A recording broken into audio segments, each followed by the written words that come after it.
এক বাংলাদেশি নাগরিককে আটক করল শান্তিরবাজার থানার পুলিশ। বৃহস্পতিবার রাতে গোপন সংবাদের মাধ্যমে শান্তিরবাজার থানার পুলিশ জানতে পারে শান্তিরবাজার মহকুমার কাঠালিয়া এলাকায় অবৈধভাবে অনুপ্রবেশ করে এক বাংলাদেশি নাগরিক বসবাস করছে। যথারীতি শান্তিরবাজার থানার পুলিশ সাদা পোশাকে কাঠালিয়া এলাকায় যায়। প্রথমে পুলিশ কর্মীরা বাংলাদেশি নাগরিককে শনাক্ত করে তারপর তাকে আটক করে থানায় নিয়ে যায় পুলিশ। শান্তিরবাজার থানার ওসি আশুতোষ শর্মা জানান, পুলিশের উপস্থিতি টের পেয়ে বাংলাদেশি নাগরিক ইসমাইল মিয়া ঘটনাস্থল থেকে পালিয়ে যাওয়ার চেষ্টা করে পরবর্তী সময়ে পুলিশ কর্মীরা তাকে আটক করতে সক্ষম হয়। ধৃত ইসমাইল মিয়ার বাড়ি বাংলাদেশের সুনামগঞ্জে।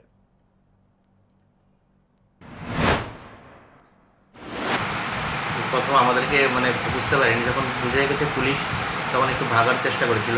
জঙ্গল অনেক আমাদের ছেলেরা পরিশ্রম করে সেখান থেকে ওরা ডিটেন করেছে। ডিটেন করার পর আমরা ওকে জিজ্ঞাসাবাদ করলাম। জিজ্ঞাসাবাদে জানতে পারলাম যে ও বিডি ন্যাশনাল এবং ও নিজেই স্বীকার করেছে এবং ওর কাছ থেকে আমরা এরকম কিছু কাগজপত্র পাইনি যেটা আমাদের ও ইন্ডিয়ান আমরা প্রুভ করতে পারি।